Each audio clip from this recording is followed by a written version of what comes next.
Parce que nous sommes arrivés à un temps où nous ne pourrons pas dire nous ne savions pas. Nous avons tous les moyens pour savoir. Ça fait des années que notre famille, à travers notre père, Sayyid Yahya rahmatullah alayh, nous avons identifié l'intelligence artificielle dans la révélation. Nous avons été les premiers à le dire. Et nous continuerons à œuvrer en ce sens avec force.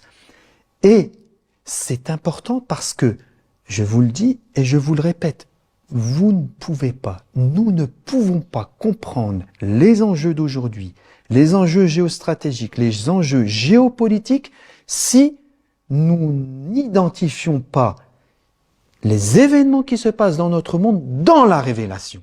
Si nous dissocions ces événements de la révélation, nous ne pouvons pas les comprendre. Et c'est pour ça, et c'est avec sagesse que je dis ça, qu'on a des experts qui vont très loin dans leurs analyses et qui sont bons dans leurs analyses, mais malheureusement, à un moment donné, ils sont freinés. Il y a quelque chose qu'ils comprennent pas. Et ben moi, je leur dis, nous leur disons, ma famille et moi-même, nous leur disons, il vous reste pas grand-chose.